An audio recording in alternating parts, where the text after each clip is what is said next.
Você é uma daquelas pessoas que recita a oração do Pai Nosso sem perceber seu verdadeiro poder? Talvez você já tenha dito essa oração 100 vezes, talvez 1000. Talvez você tenha crescido ouvindo-a na igreja, repetindo-a antes de dormir ou antes das refeições. Mas você já parou para perguntar, por que esta oração? Por que Jesus nos deu essas palavras específicas? Foi apenas uma oração simples para o dia a dia ou havia algo muito mais profundo?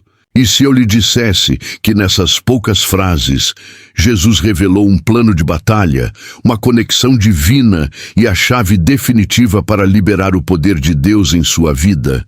E se eu lhe dissesse que essa oração é uma arma, uma declaração, um alinhamento direto com o próprio céu? A oração do Pai Nosso não é apenas um ritual, é uma estratégia. Não é apenas uma repetição, é uma revelação.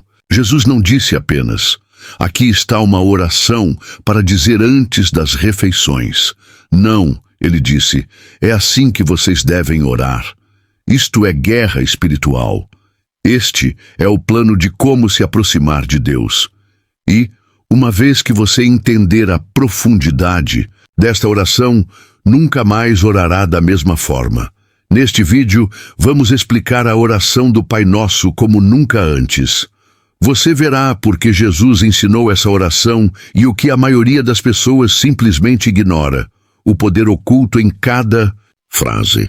Entender essa oração pode transformar completamente seu relacionamento com Deus. Ao terminar este vídeo, você não apenas recitará esta oração, você a orará com poder. Se você tem dificuldade em se conectar profundamente com essa oração, não se preocupe. Vamos destrinchar cada palavra, cada frase, cada significado de forma que seus olhos se abrirão para novas revelações. A partir de hoje, suas orações nunca mais serão as mesmas. E ao final, vamos orar juntos, usando a oração do Pai Nosso, da forma como Jesus a ensinou, compreendendo plenamente seu significado e ativando todo o seu poder. O que você está prestes a ouvir pode mudar para sempre a forma como você se aproxima de Deus. Se você conhece alguém que ora, mas se sente desconectado de Deus, envie este vídeo para ele. Você nunca sabe como esta mensagem pode transformar a vida de oração de alguém. Antes de começarmos, não se esqueça de curtir este vídeo. Isso ajuda a espalhar a mensagem de Deus para mais pessoas. Comente abaixo. Qual parte da oração do Pai Nosso mais toca seu coração? E o mais importante, compartilhe esta mensagem com quem precisa ouvi-la. Também criamos vídeos aprofundados explicando todos os livros da Bíblia para ajudá-lo a crescer na fé e a caminhar mais perto de Deus. Cada vídeo do Histórias Profundas da Bíblia foi feito para tornar as Escrituras simples, claras e profundamente impactantes. Nossa esperança e oração é que este vídeo e todas as mensagens que compartilhamos despertem algo poderoso em seu espírito. Uma fé tão forte que nada poderá abalar. Pai nosso que estás no céu, o poder de chamar Deus de Pai. Depois de entendermos que a oração do Pai Nosso é muito mais que palavras, é um plano de batalha, uma estratégia, uma conexão divina, a lição mais importante que podemos tirar dela é, para quem estamos orando? Jesus poderia ter dito nosso Senhor ou nosso Rei. Ele poderia ter começado com ó Todo-Poderoso Criador do Universo. Mas ele escolheu intencionalmente dizer Pai Nosso. Isso não foi um acaso. Foi uma escolha deliberada. Muitas pessoas têm dificuldade em se relacionar com Deus, porque o veem como distante, intocável e difícil de agradar. Talvez você também se sinta assim às vezes. Você acredita em Deus, mas realmente o conhece? Quando você ora, sente que está tentando chamar a atenção de um governante poderoso, ocupado demais para ouvir? Ou você fala com ele como uma criança fala com seu pai amoroso? Pense nisso. Se você é pai ou mãe, Como se sente quando seu filho corre até você, não porque precisa de algo, mas apenas porque quer estar perto? Ele se aconchega no seu colo, abraça você, quer simplesmente estar junto. Você o afasta? Diz que está ocupado demais? Não.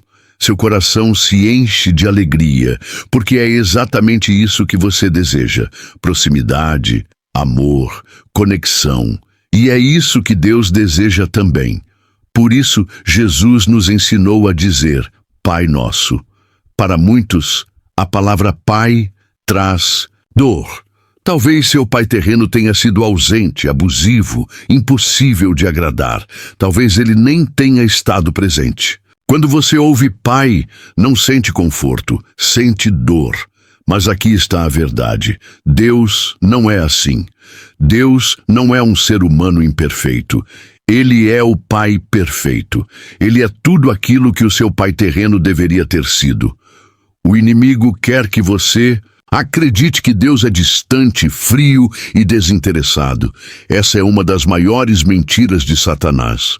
Se ele conseguir convencê-lo de que Deus é difícil de alcançar, ele impedirá você de experimentar o verdadeiro poder da oração. Mas Jesus destruiu essa mentira com duas simples palavras: Pai Nosso, e depois ele acrescentou algo ainda mais profundo: que estás no céu.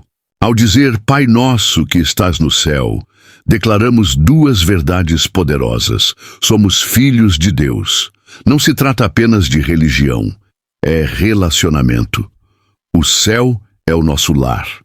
Não estamos falando com uma força cósmica distante, mas com o Rei dos Céus, e é lá que pertencemos. Isso é o que torna a oração diferente de simplesmente desejar, manifestar ou esperar por coisas boas. Quando você ora, fala com alguém que te ama, te conhece e já tem um plano para a sua vida. Foi por isso que Jesus nos ensinou a começar a oração desta forma. Ele nos convidou a pensar de maneira totalmente nova. Quando você se aproximar de Deus, não venha como um mendigo, venha como um filho, venha como uma filha, porque quando você vê Deus como seu Pai, tudo muda. Veja o exemplo de Jesus. Ele chamou Deus de Pai mais de 150 vezes nos evangelhos. Ele não apenas ensinou isso, ele viveu isso. Em João 11, 41, 42, antes de ressuscitar Lázaro, Jesus orou: Pai, eu te agradeço porque me ouviste. Eu sei que sempre me ouves. Isso é confiança. E é esse relacionamento que Jesus quer que você tenha. Quando você entender isso, suas orações nunca mais serão as mesmas. Você não orará esperando que Deus ouça. Você orará sabendo que Ele ouve. Você não vai implorar pela atenção de Deus. Você descansará na certeza de que já a tem. É aí que começa o verdadeiro poder. Portanto, da próxima vez que você disser Pai Nosso que estás no céu, não apenas diga as palavras, sinta-as, creia nelas. Saiba o que está declarando. Você é filho de Deus. O céu é o seu lar. E quando você ora, seu Pai está ouvindo. Comente abaixo o que mudou na sua vida depois que você passou a ver Deus como Pai. Compartilhe este vídeo com alguém que precisa ser lembrado do amor do Pai. Curta este vídeo para que mais pessoas conheçam o amor verdadeiro de Deus. Santificado seja o seu nome. Compreendendo a santidade de Deus, que Jesus diz a seguir, muda a maneira como o vemos. Santificado seja o seu nome. Quantas vezes você disse essas palavras sem pensar no que realmente significam? A palavra santificado não é algo que usamos na conversa cotidiana. Significa santo, sagrado, separado. Mas Jesus não estava apenas nos ensinando a dizer que o nome de Deus é santo. Ele estava nos ensinando a viver como se fosse. Ao longo da Bíblia, nomes são mais do que simples rótulos. Eles representam identidade, autoridade e reputação. Por isso, o nome de Deus é tão importante. Ele é a sua própria essência. Em Êxodo 3, quando Moisés pergunta a Deus, qual é o seu nome? Deus responde: eu sou o que eu sou. Nesse momento, Deus não estava apenas dando a Moisés um nome para chamá-lo. Ele estava declarando sua natureza eterna e imutável. Quando Jesus nos ensina a orar, santificado seja o seu nome, ele nos lembra de que estamos falando com o Deus cujo nome está acima de todo nome. Mas aqui está o que a maioria das pessoas perde. Isso não se trata apenas de dizer o nome de Deus com respeito, é sobre como vivemos. Quando dizemos santificado seja o seu nome, estamos fazendo uma declaração. O nome de Deus é santo, então devemos tratá-lo como santo. O nome de Deus é sagrado, então nossas vidas devem refletir essa santidade. E aqui é onde a coisa fica real. Se você diz santificado seja o seu nome, mas vive como se Deus fosse apenas uma opção e não uma prioridade, você realmente está dizendo isso? Se você o chama de Senhor, mas ignora os seus mandamentos, você está realmente honrando o seu nome? Se suas palavras estão cheias de louvor no domingo, mas suas ações o negam na segunda-feira, você está realmente santificando o seu nome? Jesus não estava apenas nos ensinando uma frase, ele estava nos chamando para um estilo de vida. Pense no mundo em que vivemos hoje. O nome de Deus é usado em vão todos os dias, em filmes, músicas e na fala cotidiana. As pessoas usam o nome do Todo-Poderoso como se fosse qualquer coisa. Mas nas Escrituras, o nome de Deus é poderoso.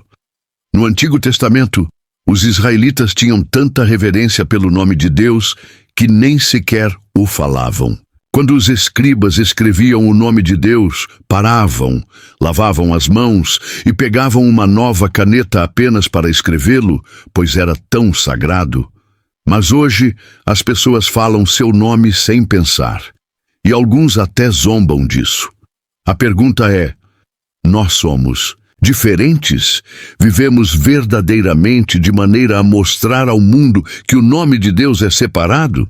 Ou nos misturamos, tratando-o de maneira casual? O nome de Jesus é poderoso.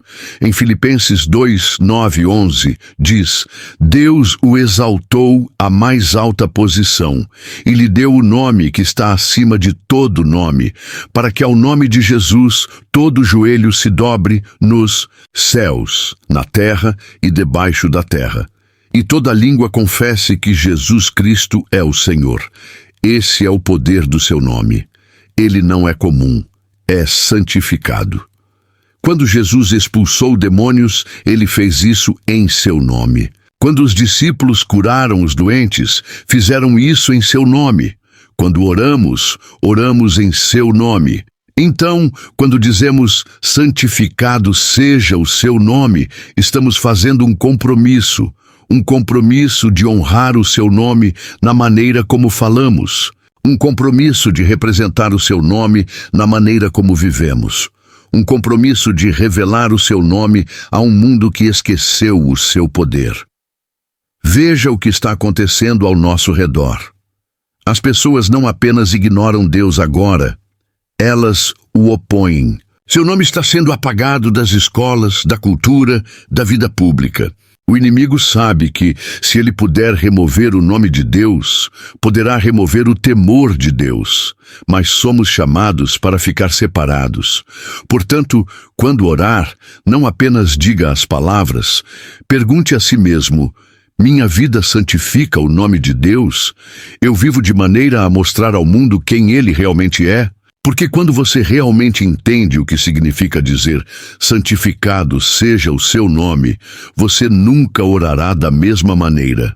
Comente abaixo: como você pode honrar o nome de Deus no seu dia a dia? Compartilhe desta mensagem com alguém que precisa refletir sobre como viver com reverência pelo nome de Deus. Curta este vídeo para espalhar a mensagem de santidade e reverência para os outros. Venha o teu reino. Convidando o governo de Deus na terra, se santificado seja o teu nome, é um compromisso de honrar o nome de Deus. Então, o que Jesus diz a seguir é ainda mais radical. Venha o teu reino. À primeira vista, parece uma frase simples, um bonito sentimento religioso. Mas se você realmente entender o que ela significa, perceberá. Isto é um grito de guerra. Quando Jesus nos ensinou a orar, venha o teu reino, ele estava nos ensinando a clamar por uma mudança completa de poder, uma tomada espiritual. Porque a realidade é que neste momento existem dois reinos em guerra, o reino de Deus e o reino deste mundo. E a pergunta é: qual reino você está construindo? O reino deste mundo é fácil de ver. Está em toda parte. Um mundo obcecado por poder, dinheiro, influência e glória pessoal. Um sistema que diz: faça o que te faz feliz. Não importa o custo. Um reino onde a verdade é moldada conforme a vontade das pessoas. Onde o bem é chamado de mal e o mal é chamado de bem.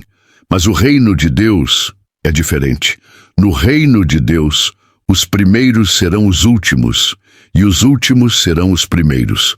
No reino de Deus, os humildes são exaltados, e os orgulhosos são abatidos. No reino de Deus, poder não é dominação, é serviço. No reino de Deus, o rei morreu por seu povo, em vez de exigir que eles morressem por ele. Este é o reino que Jesus nos ensinou a orar. Mas aqui está o que muitos não percebem. O reino de Deus não é apenas uma realidade futura. É algo que somos chamados a trazer ao mundo agora. Quando Jesus veio, ele não apenas pregou sobre o céu, ele pregou sobre o reino. Ele disse: arrependei-vos, porque está próximo o reino dos céus. Mateus 4,17.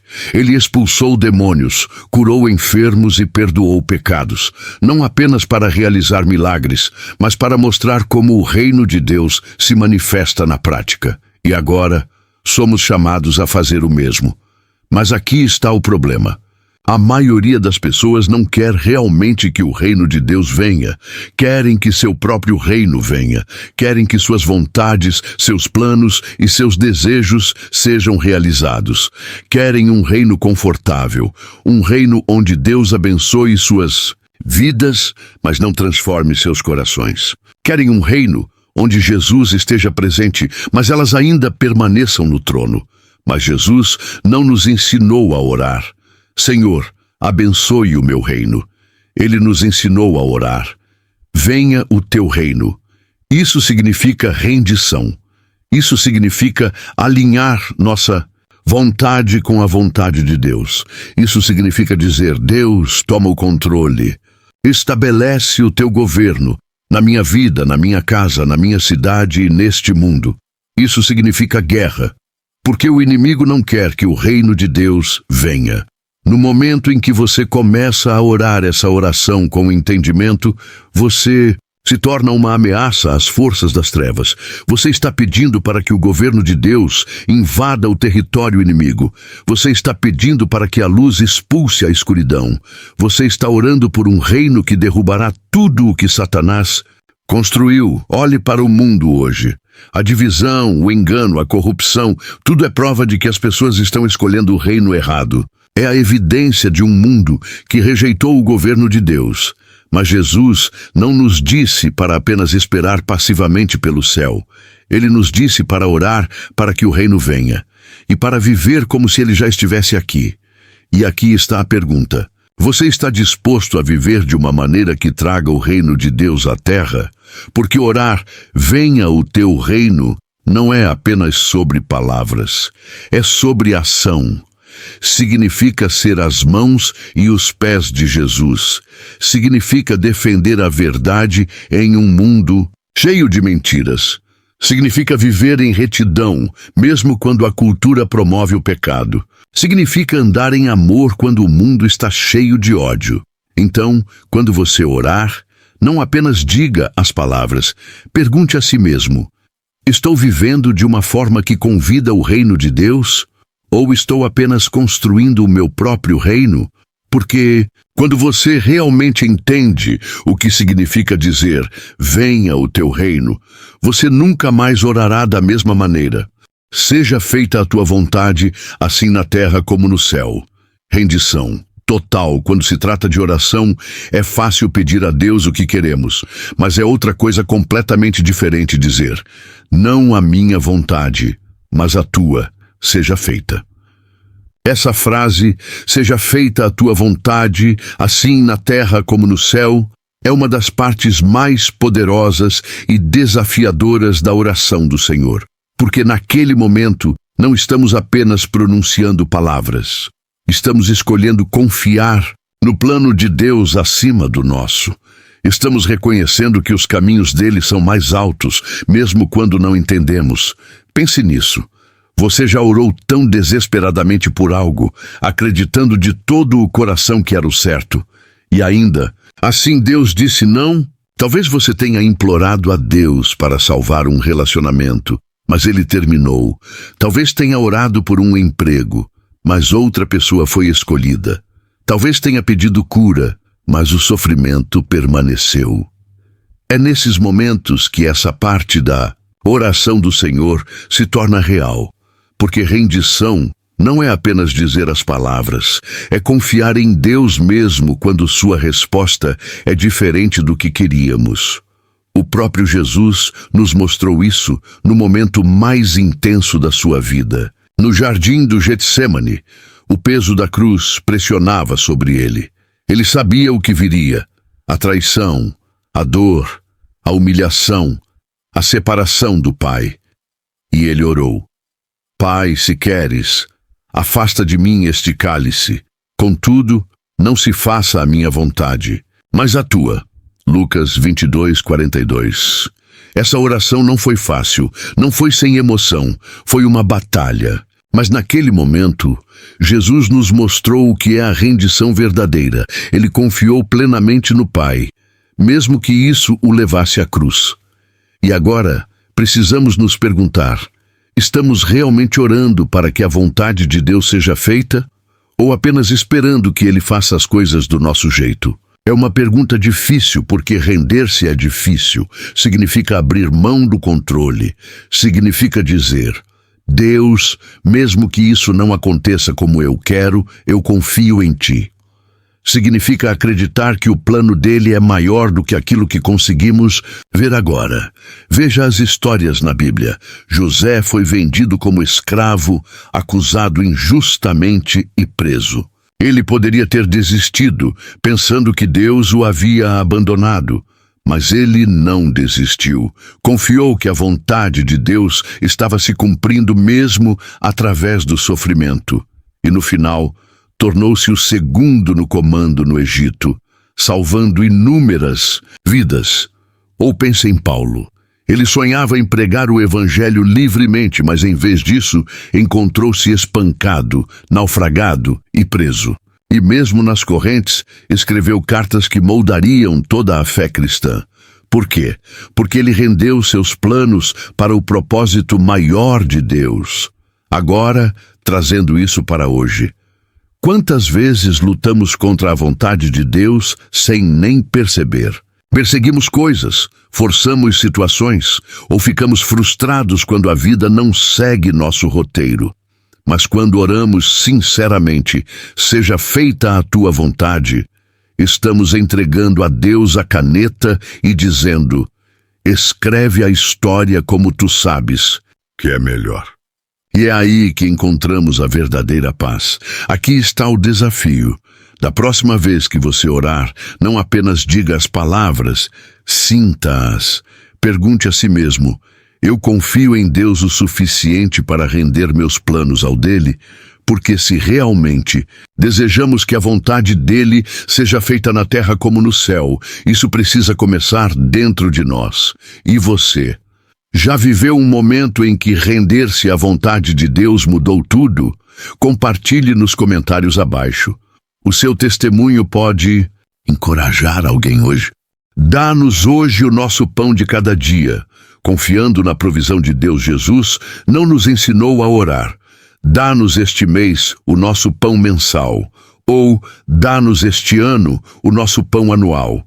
Ele disse: dá-nos hoje o nosso pão de cada dia. Não, se trata apenas de comida, é sobre dependência, é sobre confiança. É sobre quebrar a ilusão de que podemos nos sustentar sem Deus. É aqui que tantas pessoas lutam. Em um mundo que nos ensina a planejar, economizar e garantir o futuro, Jesus nos chama a confiar em Deus dia após dia. Pense nisso por um momento. Quantas vezes você já perdeu o sono preocupado com dinheiro, com o seu trabalho ou com como iria sustentar sua família? A ansiedade que invade quando você não sabe o que vem a seguir. É por isso que essa parte da oração é tão poderosa. Porque Jesus está nos chamando a mudar nossa mentalidade, a parar de nos fixar no que não temos e começar a confiar naquele que sempre proveu. Olhe para os israelitas no deserto. Deus lhes deu o maná do céu todos os dias. Mas havia uma condição. Eles só podiam recolher o necessário para aquele dia. Se tentassem armazenar mais, apodrecia. Por quê? Porque Deus estava ensinando a dependência diária. Estava ensinando que a provisão não vinha das mãos deles, vinha dele. E essa é a mesma lição que Jesus nos ensina através dessa oração. Mas sejamos sinceros, isso é difícil. Tudo em nós deseja segurança. Queremos saber que estaremos bem pelos próximos 5, 10, 20 anos. Queremos a garantia de que nunca teremos que lutar. Ainda assim, Jesus nos diz para pedir o pão diário, não porque Deus não queira que planejemos, mas porque Ele quer que confiemos. E isso vai além do dinheiro. E quanto à força emocional? Quantas vezes tentamos armazenar paz suficiente para a semana inteira, apenas para nos sentirmos esgotados antes da quarta-feira? Jesus está dizendo: venha a mim todos os dias, peça-me o que você precisa hoje. Eu lhe darei a força, a sabedoria, a paciência e a provisão de que você precisa, um dia de cada vez. Veja como Jesus viveu. Ele não carregava reservas de ouro, não se preocupava com onde seria sua próxima refeição. Ele confiava plenamente no Pai, dando-nos o exemplo. E a verdade é, quando começamos a viver dessa maneira, confiando diariamente em Deus, em vez de acumular recursos para nossa segurança, experimentamos uma liberdade que o mundo não pode oferecer.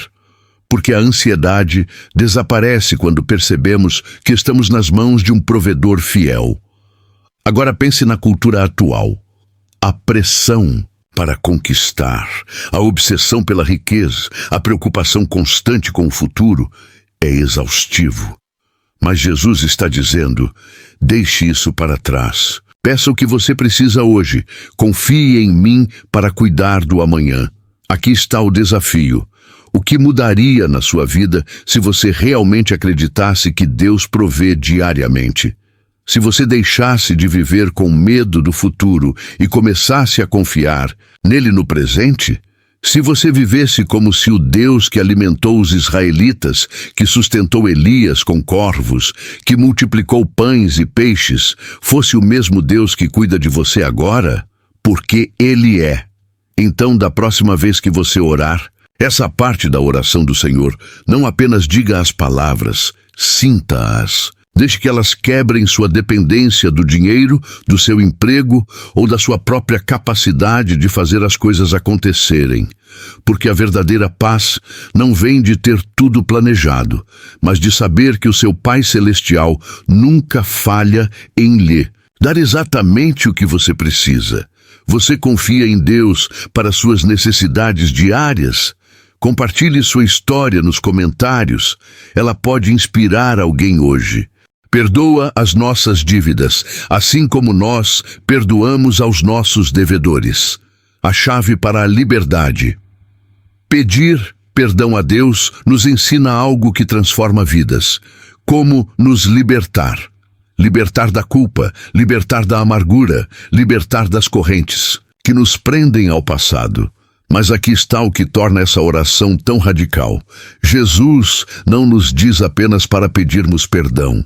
Ele nos manda também perdoar os outros da mesma forma que queremos ser perdoados. E é aí que muitos de nós encontramos dificuldade, porque é fácil dizer Deus me perdoa, Muito mais difícil é dizer: Deus me ajuda a perdoá-los. Mas Jesus conecta essas duas coisas de uma maneira que não podemos ignorar. Pense nisso. Você já se sentiu distante de Deus e não soube exatamente por quê? Talvez você estivesse orando, lendo a Bíblia, até frequentando a igreja, mas algo parecia fora do lugar. Jesus nos dá a resposta aqui. A falta de perdão nos bloqueia de experimentar a plenitude da misericórdia de Deus. Endurece nossos corações, distorce nossas orações e nos mantém presos num ciclo de dor.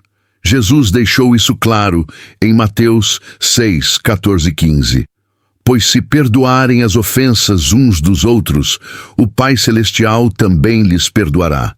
Mas se não perdoarem uns aos outros, o Pai Celestial não lhes perdoará as ofensas. Essa é uma realidade assustadora. Significa que, se guardarmos ressentimento, estamos nos afastando do perdão que tanto precisamos. Veja a parábola do servo impiedoso em Mateus 18. Um homem devia uma dívida impagável ao rei, e o rei, em sua misericórdia, perdoou toda a dívida. Mas o que fez aquele homem? Imediatamente recusou perdoar alguém que lhe devia uma quantia bem menor. Quando o rei soube, mandou jogá-lo na prisão, dizendo: Você não deveria ter tido misericórdia do seu companheiro, assim como eu tive de você. É exatamente isso que acontece quando nos recusamos a perdoar. Fomos perdoados de uma dívida imensurável. Cada pecado, cada falha, cada rebelião contra Deus. E, no entanto, tantas vezes guardamos ofensas pequenas. Dizemos: Mas eles me machucaram, mas eles não merecem. Mas eles nem sequer pediram desculpas. Mas nós merecíamos o perdão? Viemos até Deus limpos e arrependidos de cada pecado antes que Ele enviasse Jesus? Não. Romanos 5:8 nos diz: Mas Deus prova o seu amor para conosco, em que Cristo morreu por nós, sendo nós ainda pecadores. Isso significa que perdoamos, não porque as pessoas mereçam, mas porque nós também não merecíamos. E fique claro, perdoar não é fingir que o que fizeram foi certo. Não é permitir que pessoas tóxicas retornem à sua vida. Não é ignorar a dor, é libertá-los, entregá-los nas mãos de Deus e declarar: Eu me recuso a deixar que essa amargura crie raízes no meu coração. E aqui está a parte linda. O perdão não liberta apenas eles, liberta você. Estudos mostram que guardar ressentimento aumenta o estresse, prejudica o sistema imunológico e leva à depressão. Enquanto isso, aqueles que perdoam experimentam maior paz, melhor saúde e até expectativa de vida mais longa. Mas Jesus já sabia disso há muito tempo, e é por isso que ele fez do perdão uma parte central da oração. Agora, vamos falar do outro lado. Se formos sinceros, às vezes nós somos quem precisa ser perdoado. Não apenas por Deus, mas por outros. Machucamos pessoas, dissemos o que não devíamos, cometemos erros. E, assim como desejamos a misericórdia de Deus, precisamos ser humildes para buscar reconciliação quando possível. Então, aqui está a pergunta: quem você precisa perdoar? Talvez seja alguém de anos atrás, um pai, um amigo, um cônjuge. Talvez seja você mesmo. Ou talvez você precise pedir perdão a alguém. Porque Jesus deixa claro: não podemos separar receber o perdão de Deus de oferecer perdão aos outros.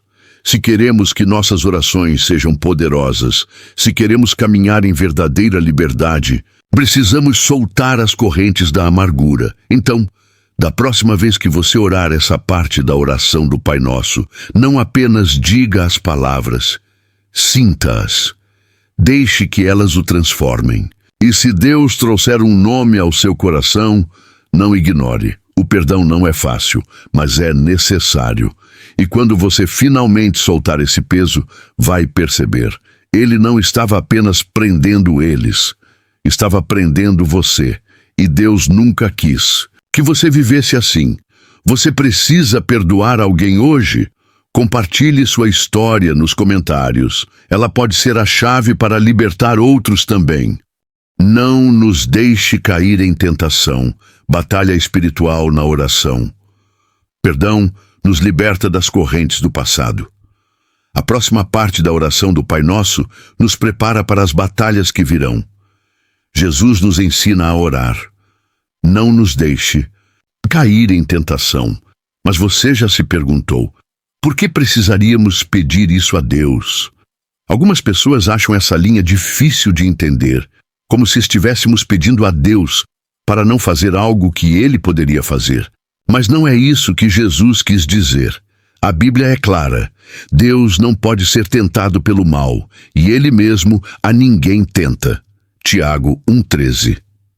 Então, por que Jesus incluiu essa oração? Porque a tentação é uma realidade, e Ele estava nos ensinando a permanecer espiritualmente atentos. A tentação não é uma possibilidade, é uma certeza. Todos nós enfrentaremos a tentação, até mesmo Jesus foi tentado no deserto por Satanás. Mateus 4.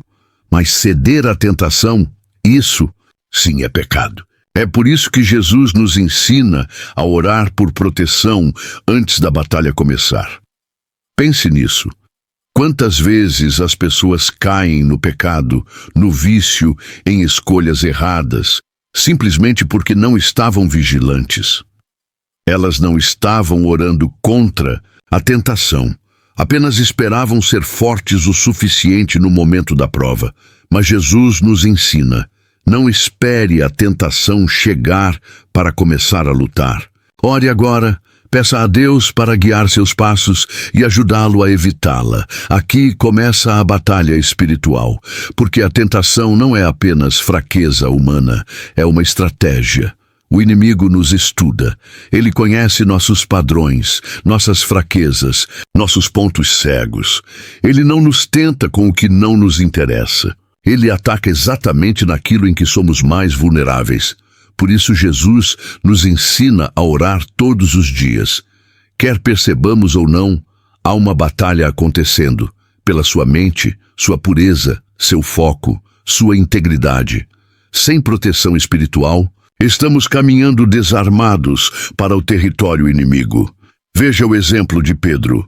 Antes de ser preso, Jesus alertou: Satanás pediu para peneirar vocês como trigo, mas eu orei por você para que a sua fé não desfaleça. Lucas 22, 31, 32. Jesus não apenas mandou Pedro ser forte, ele o cobriu com oração, mas Pedro confiou em sua própria força, ignorou o aviso de Jesus. E quando a tentação chegou, negou Jesus 3 vezes. Compare isso com José, em Gênesis 39. Quando a esposa de Potifar tentou seduzi-lo, ele não ficou debatendo. Não confiou apenas em sua força de vontade. Ele fugiu. Se afastou imediatamente da tentação. Essa é a diferença entre aqueles que caem e aqueles que permanecem firmes. Os que permanecem firmes não oram apenas depois da queda. Eles oram antes do perigo.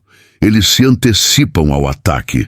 Eles pedem a Deus não apenas força para resistir, mas sabedoria para evitar.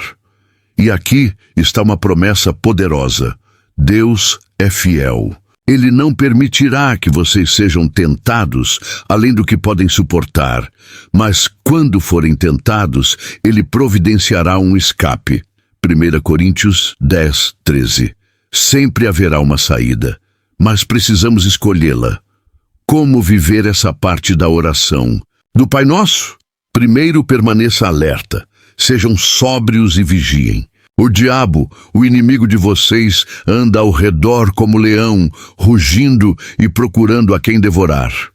1 Pedro 5:8. Segundo, proteja suas influências. A tentação muitas vezes entra pelaquilo que permitimos entrar em nossa mente. Entretenimento, amizades, conversas.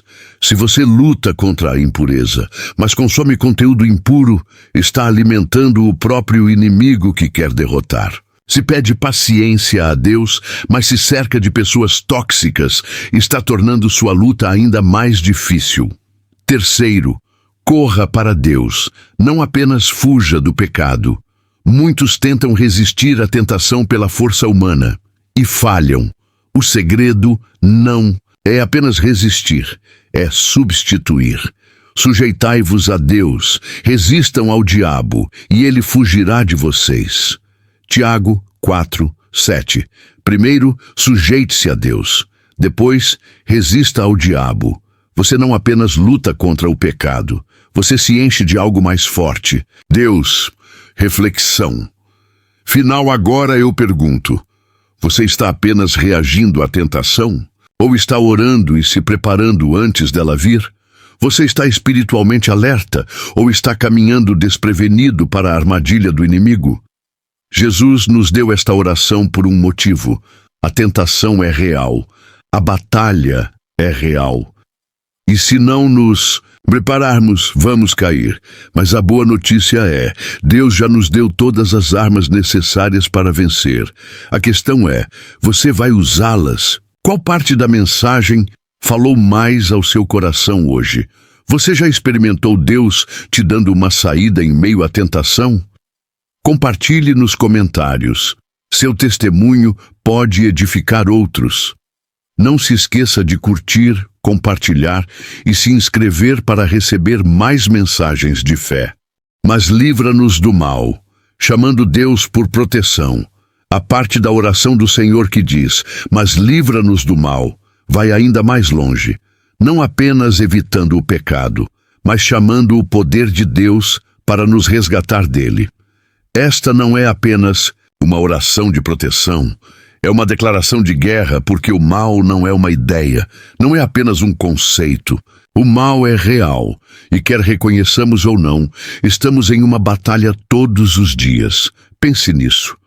Por que Jesus incluiria isso na oração se não fosse necessário?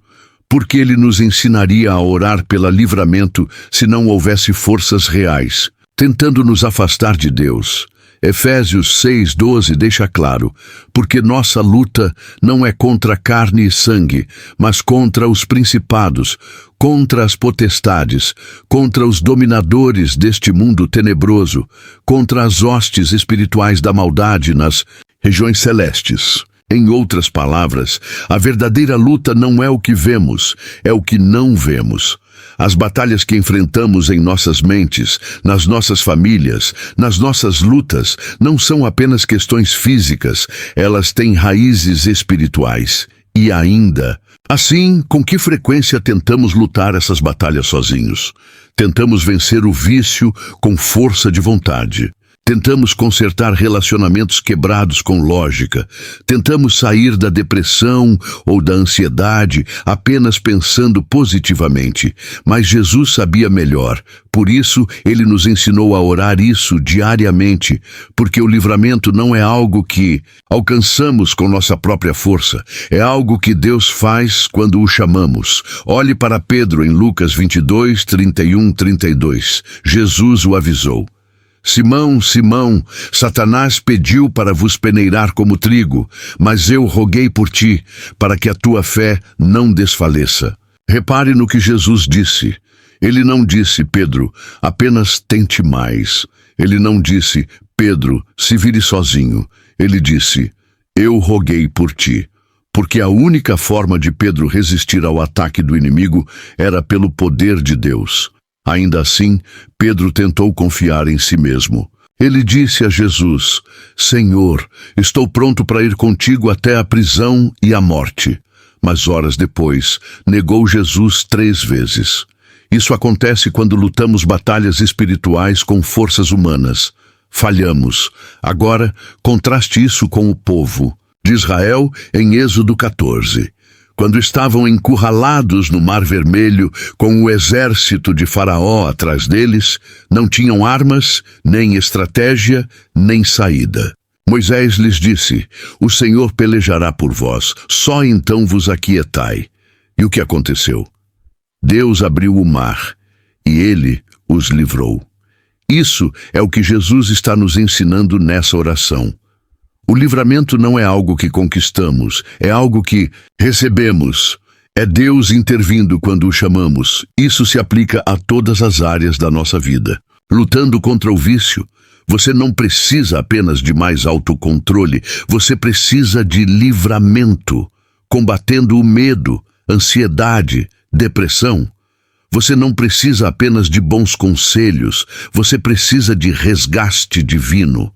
Sentindo-se preso em ciclos de pecado, você não precisa tentar mais, você precisa do poder de Deus para quebrar essas cadeias. Por isso, o inimigo trabalha tanto para nos manter longe da oração. Ele sabe que quando chamamos a Deus para o livramento, as cadeias quebram, os fortalezas desabam e a escuridão foge. Salmo 50:15 diz: Invoca-me no dia da angústia, eu te livrarei e tu me glorificarás. Isso não é apenas uma boa ideia, é uma promessa. Então, como vivemos isso? Primeiro, devemos reconhecer que precisamos do poder de Deus todos os dias. O livramento não é algo único, é uma dependência diária dele. Segundo, precisamos parar de lutar sozinhos. Há uma razão pela qual Jesus disse: quando orardes, dizei, livra-nos do mal. Não apenas livra-me, porque não devemos lutar isolados. Precisamos de uma comunidade de crentes orando uns pelos outros, sustentando uns aos outros. E terceiro, devemos confiar que Deus já está trabalhando por nosso favor. Às vezes o livramento é instantâneo, outras vezes é um processo. Mas de qualquer forma, Deus é fiel. Então, a questão é: você está tentando lutar sozinho ou está chamando a Deus pelo livramento? As batalhas que você está enfrentando são maiores do que você, mas o Deus a quem você serve é maior que qualquer ataque do inimigo. E quando você ora, livra-nos do mal, você não está apenas falando palavras, você está chamando o poder do céu para lutar por você. E isso muda tudo. Você já experimentou um momento em sua vida onde Deus te livrou do mal? Compartilhe sua história nos comentários abaixo e vamos incentivar uns aos outros a continuar chamando pelo poder dele para proteção e livramento. Não se esqueça de curtir, compartilhar e se inscrever para mais mensagens como essa. A oração do Senhor não é apenas uma série de palavras, mas uma poderosa declaração de fé. Ela nos guia a alinhar nossos corações com a verdade de Deus e nos prepara para a guerra espiritual. Ao orarmos por proteção, livramento e declararmos o reino, o poder e a glória de Deus, reconhecemos que as batalhas que enfrentamos não são nossas sozinhos. Somos lembrados de que Deus reina supremo sobre todas as circunstâncias e sua vitória é garantida. Seja em tempos de tentação, luta ou medo, somos chamados a confiar no poder de Deus, a permanecer espiritualmente alertas e a orar com confiança, sabendo que Ele já nos forneceu a força e a vitória de que precisamos. O reino, o poder e a glória pertencem a Deus para sempre, e essa verdade nos capacita a viver com fé e coragem, independentemente dos desafios que encontramos.